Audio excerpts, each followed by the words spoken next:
Phillips Kitchen. இன்னைக்கு நம்ம பார்க்க போறது ஒரு கிட்ஸுக்கு பிடிச்சமான ஒரு டிஷ் தான் பாப்கார்ன். ஸ்வீட் பாப்கார்ன் பண்ண போறோம். கேரமலைஸ் பாப்கார்ன் ஈஸியா எப்படி பண்ணலாம்னு சொல்லி நான் காமிக்கிறேன். இப்போ அதுக்கு தேவையான பொருட்கள் என்னென்னு பார்த்துக்கலாம். இது வந்து கார்ன் கேனல்ஸ். இது வந்து நமக்கு எல்லா சூப்பர் மார்க்கெட்ஸ்லயும் கிடைக்கும். இது 1/2 கப்பு. அப்புறமா நாட்டு சர்க்கரை 1 கப்பு.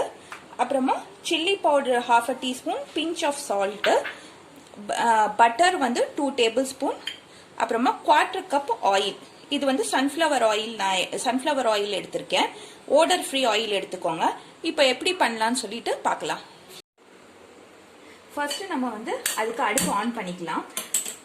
அதுக்கப்புறம் ஒரு 2 டேபிள் ஸ்பூன் பட்டர் போட்டுடலாம். இது வந்து நம்ம அவுட் சைடில் வாங்குற பாப்கார்ன்ஸ் வந்து ப்ரிசர்வேட்டிவ்ஸ் எல்லாம் சேர்த்துருக்கோம். இது நம்ம ஃப்ரெஷ்ஷாக வீட்லேயே செய்கிறனால ஹெல்த்தியாகவும் இருக்கும் பசங்களுக்கு. அப்புறமா சுகரும் நான் ப்ரௌன் சுகர் யூஸ் பண்ணுறதுனால ரொம்ப ஹெல்த்தியாகவும் இருக்கும். ஈஸியாக டைஜஷன் ஆகிற மாதிரியும் இருக்கும். இந்த ஸ்நாக்ஸ் நல்லா இருக்கும். குழந்தைங்க வந்து ரொம்ப விரும்பி சாப்பிடுவாங்க. கண்டிப்பாக நீங்கள் இது வீட்டில் ட்ரை பண்ணி பாருங்க. இது வெறும் ரொம்ப ஈஸியான ரெசிபி. இது நம்ம இது நல்லா பட்டர் கொஞ்சம் மெல்ட் ஆன வரையும் கொஞ்சம் வெயிட் பண்ணணும். இப்போ நமக்கு நல்லா இந்த மாதிரி பட்டர் மெல்ட் ஆயிடுச்சு. இது ஸ்வீட்டாகவும் இருக்கும், கொஞ்சம் லைட்டாக ஸ்பைசியாகவும் இருக்கும். இப்போ வந்து இந்த நம்ம brown sugar 1 cup brown sugar போட்டுட்டோம். நம்ம இது இதில் அவுட் சைட்லலாம் வாங்கினா ரொம்ப எக்ஸ்பென்சிவாக இருக்கும் இந்த ஸ்வீட் பாப்கார்ன் எல்லாம். இது நம்ம வீட்டில் செய்யும் போது ரொம்ப கம்மி காஸ்ட்டு தான் ஆகும். நமக்கு இந்த கனல்ஸ் வந்து நமக்கு நல்லாவே எல்லா சூப்பர் மார்க்கெட்லேயும் கிடைக்கும், ஈஸியாக அவைலபிளாக இருக்கும்.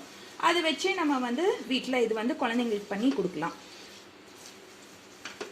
ஏன்னா இப்போ நம்ம ஸ்வீட் பாப்கார்ன் வெளியே வாங்க போனோம்னா 100, 150 அந்த மாதிரி ரேஞ்சில் ஆகும். இதுனா நமக்கு ஈஸியாக வந்து 10-20 ருபீஸ்லேயே இந்த பாப்கார்ன் ரெடி ஆயிரும். இப்போ இந்த ப்ரௌன் சுகர் வந்து இந்த மாதிரி நல்லா கொஞ்சம் கேரமலைஸ் ஆற முடியும் குக் பண்ணிக்கணும். இப்போ இந்த மாதிரி வந்துட்ட அப்புறம் ப்ரௌன் சுகர், இப்போ இந்த கார்ன்ஸ் கேனலை நம்ம போட்டுடணும். போட்டுட்டு அப்புறமா 1 பிஞ்ச் சால்ட்டும் 1/2 டீஸ்பூன் சில்லி பவுடர் இதிலே போட்டுடணும். போட்டு நம்ம நல்லா இது வந்து மிக்ஸ் பண்ணி விட்டுடணும்.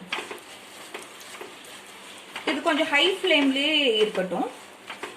இது கொஞ்சம் லைட்டாக இந்த கார்ன்ஸ் குக் ஆன அப்புறம் நம்ம வந்து மூடி வச்சிடணும். இது ஒரு 5 மினிட்ஸில் இந்த ரெசிபி வந்து ரெடி ஆயிரும்.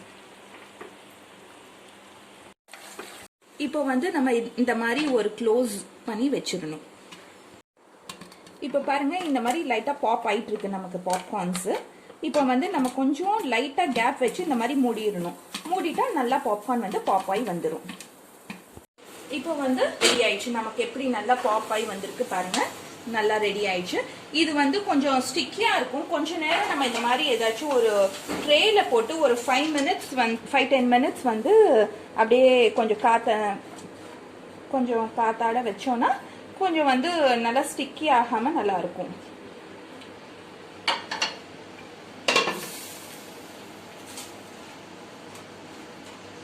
பாருங்க, நம்ம 1/2 கப் தான் கார்ன் போட்டோம். எவ்வளோ பாப்கார்ன் ரெடி ஆயிடுச்சுன்னு சொல்லிட்டு இதை வந்து ஒரு 10 மினிட்ஸ் வந்து அப்படியே கொஞ்சம் வச்சிங்கன்னா நல்லா கிறிஸ்ப் ஆயிரும். இப்போ ஏன்னா கொஞ்சம் அப்படியே ஸ்டிக்கியா இருக்கும், சாஃப்டா இருக்கும்.